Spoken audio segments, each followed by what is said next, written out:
Olá a todos, sejam bem-vindos. Hoje iremos abordar a temática de cadeia alimentar, que será trabalhada pelo residente Leandro e por mim, Sandy, que somos estudantes do curso de licenciatura plena em Ciências Biológicas da Faculdade de Educação de Crateús, FAEC, que é um polo da Universidade Estadual do Ceará, UES. Nós somos bolsistas residentes do programa Residência Pedagógica e daremos início agora à nossa temática.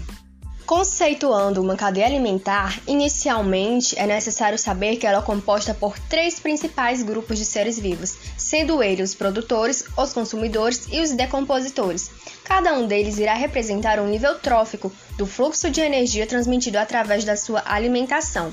O primeiro nível trófico sempre será formado pelos produtores e os últimos serão os decompositores. Agora, conceituando uma cadeia alimentar, nós temos que ela é uma sequência de seres vivos em que um ser vivo se alimenta de outro.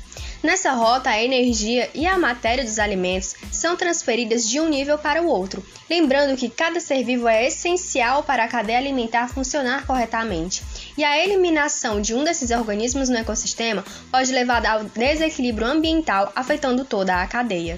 Ela se inicia a partir do momento em que os seres produzem o seu próprio alimento e geram energia, e a partir disso eles desenvolvem uma sequência chamada cadeia, na qual um ser vivo é consumido pelo outro. O último animal dessa cadeia, após a sua morte, servirá de alimento para os organismos decompositores, e assim se encerra o ciclo da cadeia alimentar. Cada parte dessa cadeia vai ser chamada de nível trófico, que será um nível de alimentação. Cada vez que um ser vivo se alimenta, a energia do alimento tem uma parte utilizada sob a forma de calorias e a outra parte transferidas para o seu consumidor. A energia original vai se perdendo no momento de cada transferência. Abordando sobre os níveis tróficos de uma cadeia alimentar, nós temos o seguinte. Nas cadeias alimentares, nós observamos a relação de alimentação existente entre os diferentes seres vivos de um ecossistema. A posição que cada ser vivo ocupa nessa cadeia recebe o nome de nível trófico. Nós temos produtores, consumidores e decompositores, que são os diferentes níveis tróficos observados nesse esquema. Inicialmente, teremos sempre os produtores, certo? Os organismos produtores são o primeiro nível trófico observado em uma cadeia alimentar. Os organismos desse nível são classificados como autotróficos, ou seja, são seres vivos capazes de produzir o seu próprio alimento, não sendo necessário, assim, alimentar-se de outros seres vivos. Como exemplo, nós temos as plantas e as algas como organismos classificados como os produtores. Em seguida, nós temos os consumidores, certo? Os consumidores, como o próprio nome vai indicar, são os seres vivos que se alimentam de outros seres vivos para conseguirem energia e os nutrientes que são necessários para a sua sobrevivência. Os organismos consumidores são, portanto, heterotróficos, ok? Os organismos consumidores podem ser ainda classificados em primários, secundários, terciários, quaternários e assim sucessivamente. Em seguida, nós iremos falar sobre os decompositores. Os decompositores serão organismos, na verdade são organismos, que participam da cadeia alimentar realizando o processo de decomposição da matéria orgânica. E como eles atuam? Eles atuam em todos os níveis tróficos, assim como os consumidores. Os decompositores são heterotróficos e, como exemplo, nós temos fungos e bactérias. Só para ressaltar, lembrando que o nível trófico, também conhecido por nível alimentar, vai representar um conjunto biótico de animais e de vegetais, possuindo semelhantes hábitos alimentares, ou seja, o nível de nutrição a que pertence um indivíduo ou uma espécie, que indica a passagem de energia entre os seres vivos presentes, numa cadeia ou teia alimentar. Ao analisar uma cadeia ou teia alimentar, a gente está observando uma relação de alimentação existente entre os seres vivos de um ecossistema, ou seja, a transferência de energia alimentar de um ser vivo para o outro. Nas cadeias e nas teias alimentares, é possível perceber esses diferentes níveis tróficos citados anteriormente.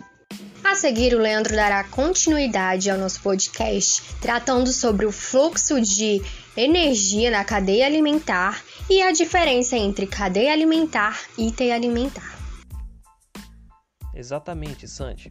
Vou dar continuidade ao nosso conteúdo sobre cadeia alimentar, mas no momento vou falar especificamente sobre o fluxo de energia na cadeia alimentar. Como que se dá essa dinâmica da energia dentro de uma cadeia alimentar? Bom, a maior parte da energia que entra em um ecossistema é proveniente da radiação solar. Os organismos produtores que realizam fotossíntese absorvem essa energia solar e fixam-na em energia química, ou seja, elas transformam essa energia solar em energia química. Então, quando os consumidores alimentam-se dos produtores, parte dessa energia segue para esses organismos, que ao servirem de alimento para outros seres vivos, também lhes passam parte da energia. Esta, portanto, flui em um sentido unidirecional, passando de um nível inferior para um superior.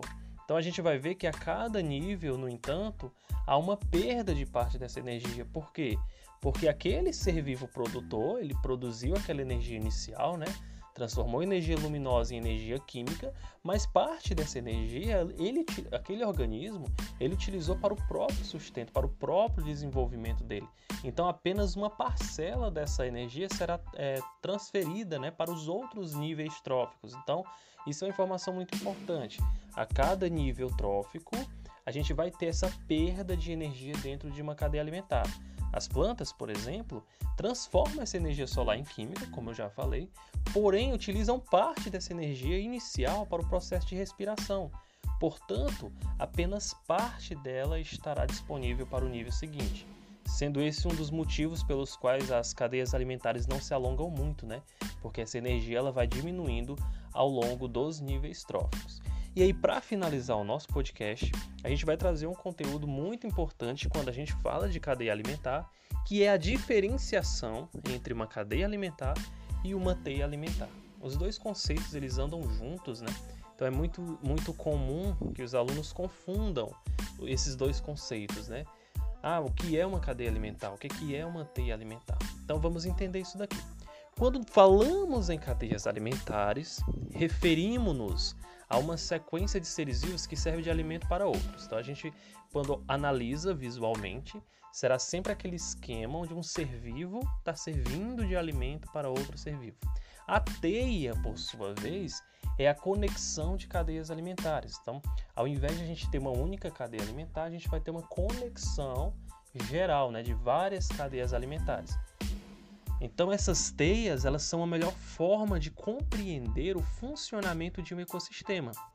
Uma vez, observando que uma vez o organismo, na maioria dos casos, ele não apresenta apenas um tipo de presa, tem várias presas, vários predadores. Então isso nos leva a outro ponto muito importante no momento de diferenciar uma cadeia de uma teia alimentar, que é o quê? Quando analisamos uma cadeia alimentar, verificamos que um ser vivo ocupa apenas um nível trófico específico, tá?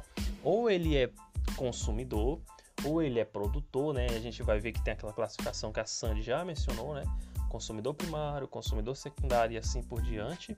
Já na teia alimentar, a gente vai ver que o mesmo organismo ele pode ocupar diferentes níveis tróficos, porque a gente tem uma conexão de várias cadeias alimentares. Então, em uma cadeia, um organismo X é um consumidor primário, mas em outra cadeia já é um consumidor secundário, terciário e assim por diante. Beleza, pessoal? Então era isso, esse era o nosso conteúdo.